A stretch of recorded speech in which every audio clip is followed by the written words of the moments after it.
지금 이제 가장 관심 깊게 보는 건 두 개거든요. 결국은 이제 취득세. 취득세가 이제 풀어질 소지가 뭐 계속 얘기하는데 아무것도 안 되고 있네요. 취득세하고 또 한 가지는 오피스텔이거든요. 예, 오피스텔을 주택수에서 제외해 줄 거냐. 정부가 이제 선을 걷거든요. 절대 안 제외해 준다라고 했는데 다시 또 요새 얘기가 다시 나오고 있거든요. 제외해 줄 수 있는 여지가 있는 것처럼 또 얘기를 하고 있거든요. 이거는 좀 시장에 영향을 미칠 거다라고 봐요.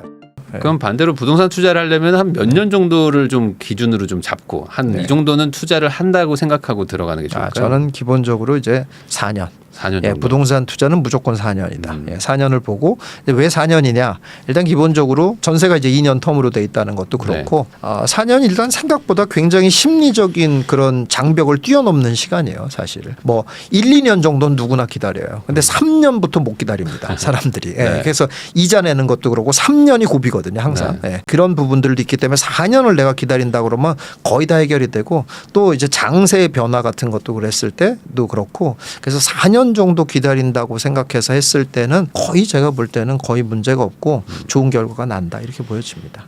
그러면은 그 말씀이 나와서 여쭤보는 건데 한 4년 정도를 텀을 봤을 때 지금부터 요즘 뭐 공급이 부족하다 이런 얘기들도 좀 있고 그러면은 이런 상황에서는 한 4년 텀을 봤을 때 그래도 좀 상승에 좀 베팅하는 게 맞다고 보세요? 그럼요, 당연하죠. 예, 저는 말씀드렸잖아요. 제가 보는 거는 투자성 있는 대상만 보는 거지 전체적인 부동산 시장이 4년 후에 좋아진다 만다 이런 건 우린 관심이 없어요. 사실은 생각을 해보세요. 개인이 그런데 관심을 가질 필요가 없는 게 아니 전체적인 시장 좋으면 뭐 내가 돈을 법니까? 아무 상관이 없잖아요. 내가 가진 게 중요하죠. 예, 우리가 무슨 부동산 시장 전체에 무슨 베팅하는 무슨 금융 상품을 갖고 있는 것도 아니고 아무 의미가 없어요. 내가 돈 버는 게 제일 중요한 거잖아요. 그런 의미에서 봤을 때 나는 돈 되는 20%에만 집중할 거다 이렇게 계산을 하면은 그 20%가 4년 후에 올라가느냐 안 되느냐 이것만 보는 거거든요. 저는 뭐 무조건 올라간다. 예, 이렇게 말씀드릴 수 있어요. 그 고르기가 어려울 뿐이지 결국에는 이제 그런 걸 사놓으면은 중장기적으로는 뭐 성과가 나쁘진 않을 것이다. 그렇죠.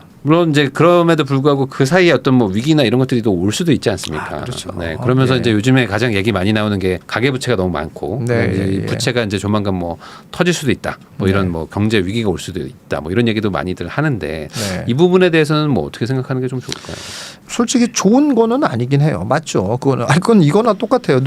어느 집은 대출 받아가지고 아파트를 산 집이 있고 어떤 집은 아무 대출 안 받고 아파트 산 집이 있으면 누가 더 위험하냐고 물어보면 당연히 대출 받은 집이 위험한 건 말할 것도 없는 거예요. 사실은. 그런데 위험하냐 안 하냐는 이제 사실은 우리가 연체율이 제일 중요한데 연체율이 우리나라는 굉장히 낮습니다. 일단 기본적으로. 예, 그렇기 때문에 그것이 위험해가지고 뭔가 사고가 날 만한 그런 수준은 아니다. 예, 일단은 그렇다는 거고요. 그리고 또 한 가지는 우리는 이제 전세가 있고 또 전세 대출을 한 몇 년 전부터 굉장히 많이 해주고 있잖아요. 그래서 지금은 전세 대출 안 받는 사람이 없어요, 거의. 그러니까 그게 또 엄청나게 들은 거거든요. 자꾸 이제 뭐 부동산에서 돈을 뭐 너무 많이 넣어서 이랬다라고 자꾸 얘기를 하는데 사실은 전세 대출이 굉장히 많이 늘어나서 가계 부채리 늘어난 부분이 굉장히 많고요. 어쨌든 이런 가계 부채가 뭐 어떤 위험이 돼가지고 문제가 일으킬 가능성은 지금으로서는 그렇게 높지 않다 이렇게 보여지고요. 다만 이거는 위험하긴 해요. 뭐냐면은 투자성도 없는 부동산에 영끌을 해가지고 내가 뭐를 산다. 당연히 안 되죠. 그런 사람들은 견디다 못해서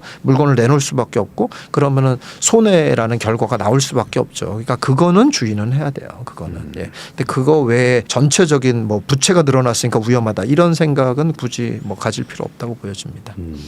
그러면 이렇게 좀 오랫동안 투자를 해보셨기 때문에 이제 처음 투자나 이제 막 1, 2년 정도 투자해가지고 막 불안한 분들도 많으실 텐데 그런 분들한테 좀 어떻게 좀 그런 뭐 불안을 뭐 잠재운다든지 아니면 뭐 어떻게 생각하는 게 좋겠다 말씀해 주시면 좋을 것 같아요. 예.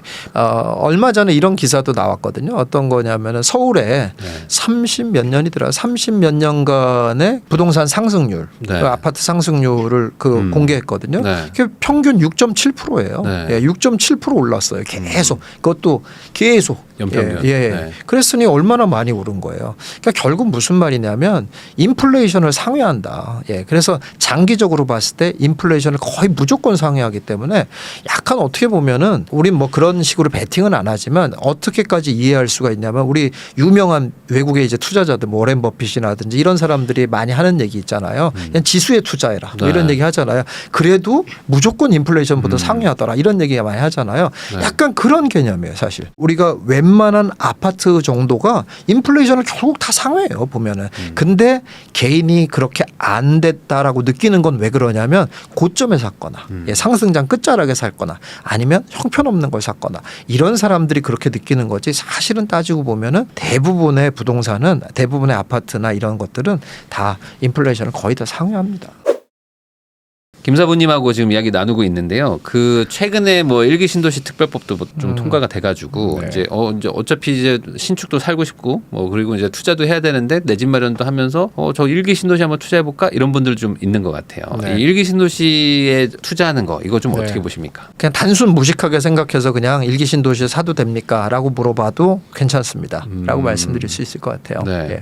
그러면은 그게 그냥 살기 좋은 괜찮은 거여서로 말씀하시는 건지 아니면 재건축이 실제로 좀 현실화가 될 것 같다라는 의미에서 말씀하시는 건지 좀 궁금합니다. 아니 솔직히 말해서 현실화가 되는지 안 되는지 잘 모르겠어요. 그건 잘 모르겠는데 네. 가격은 오릅니다. 가격은. 어. 네, 오를 수밖에 없어요. 네. 가격은. 일단 기본적으로 재건축 이런 특별법이 통과되면서 한다는 건 어쨌든 규제를 풀어주고 네. 좀 더 혜택을 주는 거잖아요. 또 위치가 좋잖아요. 기본적으로. 그 일기 신도시를 대체할 만한 다른 대상이 없잖아요. 그러면 어떻겠냐고요. 그럼 당연히 수혜를 입을 수밖에 없는 거고 다만 이제 어느 지역이 먼저 수혜를 입을 거고 하는 거는 좀 당연히 차등화가 될 수밖에 없는 거고 그중에서도 또 더 많이 오르는 게 있고 또 사업이 빨리 진행되는 것도 있고 이럴 수 있겠지만 그거는 이제 조금 디테일한 부분인데 그렇지 않고 전체적으로만 봐도 그러니까 상승의 여지가 훨씬 높다 이렇게 보여져요. 예. 그러면 반대로 거기에 좀 관심 있는 분들이 야 이거 좀 재건축 되겠다라고 네. 생각하고 들어가는 거 이거는 네. 조금 좀 조심을 해야 될까요? 아니 그렇지도 않아요. 예, 해볼만 해요. 괜찮아요. 그것도. 근데 이제 다만 재건축이 실제로는 굉장히 오래 걸릴 거예요. 잘 안 될 겁니다. 근데 네. 그럼에도 제가 이런 얘기를 하는 거는 부동산은 꼭 뭐가 돼야지만이 그러는 게 아니라 기대감이라는 게 얼마나 가시화되느냐에 따라서 결국 가격이 올라가는 거잖아요. 그렇지. 네. 그러니까 자꾸 가시화되는 거죠. 세월이 지날수록 이렇게 되고 또 이렇게 되고 이렇게 되고 합의도 이 정도 됐고 뭐 이렇게 되네 이런 거에 따라서 자꾸 가시화되면서 돈을 지불하게 되는 거잖아요. 제가 뭐 자주 예를 드는 거지만 잠실 5단지 같은데 얼마나 네. 좋습니까? 누가 봐도 좋은 입지잖아요. 그냥 아직까지 아무것도 되지 않잖아요. 네. 아무것도는 아니지만 그냥 사업만 계속 진행되는 거잖아요. 근데 네. 그런 거에 따라서 계속 가격이 계속 올라가잖아요. 새 아파트까지 되느냐 안 되느냐는 솔직히 사업 영역이기 때문에 저도 그건 잘 모르겠다 이거죠. 그러나 다만 어쨌든 가격이 올라갈 거는 거의 확실하다 이렇게 보여진다 이런 얘기입니다. 그럼 일기 신도시가 또 여러 개가 있는데 그 중에서 또 용적률이 좀 높은 지역들은 조금 뭐 우려된다, 좀 걱정된다, 네. 뭐 이렇게 말하는 분들도 좀 있거든요. 뭐 네. 상대적으로 용적률 낮은 지역들은 또 괜찮다, 뭐 이런 네. 얘기하시는 네. 분들도 있는데 요거는 좀 어떻게 좀 봐야 될까요? 그건 맞는 얘기예요. 신도시 특별법이 얘기가 나올 때 제일 문제가 됐던 게 형평성 문제였거든요. 왜 신도시만 이렇게 해결해 주냐. 근데 이제 이번에 통과된 그 논리가 뭐냐면은 이걸 이렇게 풀어주면 말만 신도시 특별법이지 이런 조건을 갖추고 있는 전국의 네. 모든 데들이 다 되는 거다. 이렇게 이제 얘기를 하면서 이제 통과가 된 거거든요. 결국은. 근데 그 얘기는 결국 거꾸로 얘기하면 뭐냐면은 이런 조건을 갖춘 데는 다 있지만 그중에서 더 좋은 조건을 갖춘 데들이 있을 거잖아요. 네. 당연히 걔네들이 더 먼저 주목을 받을 건데 근데 여기서 이제 한 가지 좀 헷갈리는 건 뭐냐면 용적률의 조건이 좋은 데가 먼저 혜택을 받을 거냐 입지가 좋은 곳에 먼저 혜택을 받을 거냐 요건 조금 헷갈려요 사실은. 네. 조금 디테일하게 봐야 되는 부분이긴 해요. 근데 어쨌든 용적률의 조건이 좋거나 아니면 입지가 좋은 데들은 일단 후보로 놓고 한번 관심 있게 볼 만하다 이렇게 말씀드릴 수 뭐 있어요. 입지가 예. 좋다는 건 이제 뭐 예를 들어 뭐 역세권 같은데 그렇죠. 이런 예, 데들은 예. 용적률이 좀 나쁘지만 뭐 얘가 먼저 더 개발이 그렇죠. 예, 될 수도 예. 있는 거니까. 그렇죠. 그 내년에 뭐 집을 사겠다고 하시는 분들 중에 이제 양극화가 좀 일어나기 때문에 네, 예. 아예 그냥 좋은 거 사자. 그래가지고 이제 네. 뭐 강남 뭐 이런데 이미 좀 다 네, 회복을 해버린 뭐 네. 전고점에 거의 도달해버린 거를 사려고 하시는 분들도 있는데 네, 예. 이런 거 사는 거는 지금 어떻게 보세요? 강남을 지금 사는 것은 나쁘지는 않습니다. 일단 기본적으로. 그래서 저는 이제 강남의 소위 말하는 이제 대표 단지들 네. 이런 것들을 사가지고는 저는 4년 정도의 상승률을 한 50% 정도 상승을 보거든요. 네. 50%라는 건 이제 투자 금액 대비 투자 전체 금액 대비. 매가 상승률이 아니라 투자 네. 금액 대비 한 50% 정도 상승을 보거든요. 그러니까 그런 거는 한번 생각을 해보세요. 그런 정도는 나쁜 거에 좋다고 하면 누군가는 그건 뭐 화끈하지 않은 것 같은데 이렇게 생각할 수도 있지만 그 정도가 어디야 뭐 이렇게 생각하는 그 정도예요. 네. 저는 이제 그 정도 보거든요. 그러니까는 자금이 만약에 있다면은 사는 게 좋겠고요. 다만 근데 이제 주의해야 될 게 뭐냐면은 진짜 이왕 살 거 좋은 거 사야 된다라고 생각하면서 한두 끝도 없이 기다리거나 이러는 분들이 있어요. 그러면 안 된다는 거예요. 그냥 자기 자금에 맞는 투자성 있는 거를 해야 걔가 또 그 사이에 또 불려줄 거 아니에요. 그래야지 정말 자기가 만약에 강남을 원한다면 강남을 나중에 따라갈 수 있는 거지. 그걸 현금으로 들고 있어서 강남을 따라갈 수 있냐? 못 따라가요. 아니 어떻게 4년 만에 50%를 현금을 어떻게 불려요?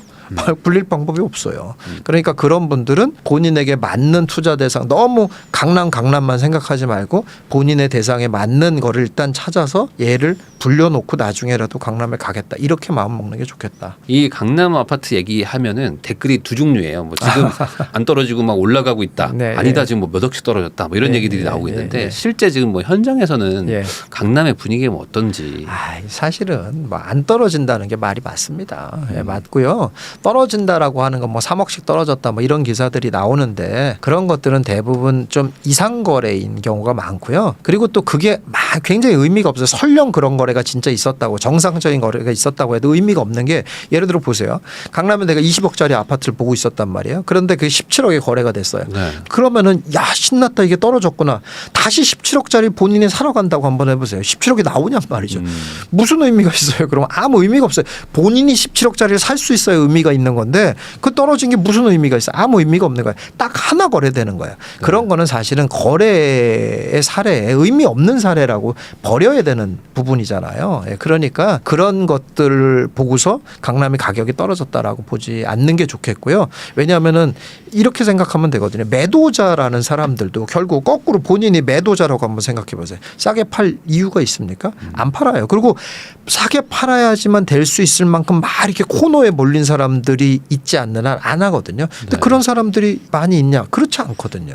그러니까는 그런 가격이 막 나올 거다라고 기대는 안 하는 게 좋겠다. 이런 그냥 뭐 그런 것들이 떨어진 게 뭐 사실이기도 하지만 그런 네. 걸 내가 막상 살려고 하면 또 없는 것도 네. 사실이다. 예, 예. 이렇게 좀 볼 수 있겠네요. 그렇기 때문에 그런 사례는 아주 특수한 사례라고 보는 게 더 낫다 이런 얘기입니다. 그러면 이제 지금 서울 수도권 얘기 좀 했었는데 이제 지방 쪽은 좀 뭐 분위기가 뭐 안 좋은 곳들도 많은데 네. 뭐 특히 이제 뭐 이제 광역시부터 좀 여쭤보면 네, 지방의 광역시들은 지금 어떻게 보세요? 광역시는 뭐 그렇게 나쁘다고 보지는 않는데요. 예, 역시 마찬가지로 광역시에서도 다 이제 핵심적인 단지들 있잖아요. 핵심적인 네. 지역. 보통 대부분 다 학군과 같이 있는데요. 예, 그런 지역들은 여전히 이제 서울 수도권처럼 강보합 형태로 계속 조금 떨어지는 것 같다가도 다시 올라가고 떨어지는 것 같다가도 다시 올라가고 이런 과정을 계속 반복할 거라고 봐요.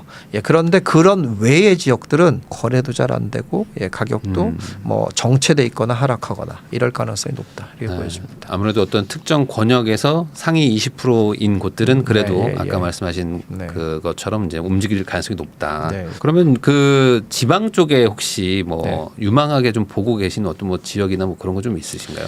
왜냐면 사실, 서울은 너무 비싸니까. 네. 사실 그렇게 딱히 유망하게 보는 데는 없고요. 지방에 대해서 아직은 예, 좀 분위기가 네. 미안하지만 좀 없고요. 네. 네. 그러니까 이제 기본적으로 이제 지방이 이제 왜 약하냐면은 그냥 이제 이제 아까 장세를 설명할 때 그랬잖아요. 매수 세력이 강하냐 약하냐 이런 문제였단 말이죠. 예, 그런데 기본적으로 지방은 매수세가 늘 별로 강한 곳이 아니란 말이죠. 기본적으로. 예, 그런 건데 그런데 지방도 가격이 막 올랐던 이유는 이제 뭐 분위기도 있고 심리도 있고 또 그리고 서울 뭐 수도권 원정 투자도 있고 뭐 이런 것들이 다 작용을 한 거거든요. 네. 근데 이제 그런 게 이제 다 없어지다 보면 원래 지방에 갖고 있는 매수세만 가지고 움직여야 되는데 그러다 보니까 힘이 약할 수밖에 없는 거죠. 예. 그래서 뭐 당장의 네. 분위기로는 그래도 뭐 서울 수도권 대비는 조금 약세가 좀 강할 수 있다. 이렇게 볼 수 있겠네요. 그 지금은 이제 사실 뭐 선거 직전이기 때문에 이제 정부가 이제 계속 유지를 하겠지만 네. 선거 이후에는 뭐 네. 굳이 그렇게 뭐 유지할 이유가 없기 때문에 이제 좀 추가 하락이 있을 수 있다. 네. 이런 어떤 정책적인 어떤 정치와 좀 연관돼서 판단하시는 분들도 있는데 네. 그동안의 어떤 경험상 보셨을 때 어떤 네. 뭐 총선 이후 전망, 네. 부동산 정책 뭐 어떻게 좀 보세요? 그러니까 본질을 잘 모르고 너무 디테일에만 자꾸 너무 신경 쓰는 그런 모습이거든요. 예를 들어 정책이 어떻게 나오느냐 보느냐에 따라서 예를 들어 이번에도 신도시 특별법 같은 게 나왔잖아요. 네.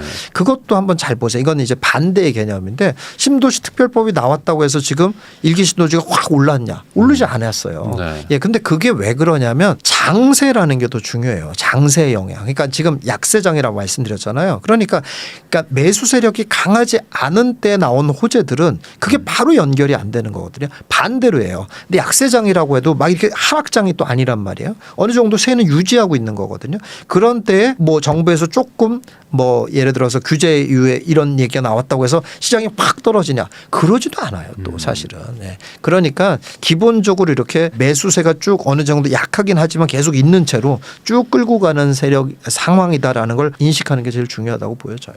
예. 그러면은 지금은 약간 그 무주택자나 1주택자 분들이 좀 주도하는 시장인 것처럼 저는 보이는데 아무래도 네, 다주택자나 예, 이런 예, 분들이 예. 좀 들어가기는 좀 규제도 아직도 있고 좀 네, 꺼려하는 네, 것 같은데 네, 예. 이 투자자분들이 좀 본격적으로 뭔가 좀 움직여야 뭐 시장의 상황이 좀 바뀌지 않을까 뭐 이런 생각도 하시는 분들도 많거든요. 예, 예, 뭔가 좀 투자자들이 좀 움직이는 시간 뭐 그런 네. 게 뭐 언제쯤일지 아니면 뭐 그렇게 움직이는 시기가 되려면 뭐가 좀 바뀌어야 될까라고 생각하세요? 단기적으로 뭐 조정을 한 3, 4개월 정도 거치면 거래가 일어나고 네. 또 거래가 한 3, 4개월 가다가 또 3, 4개월 또 이제 그거에서 조정을 받고 이런 과정을 계속 거칠 수밖에 없어서 그러니까 결국은 시간에 따라서 움직일 거다라고 이렇게 보여져요. 예.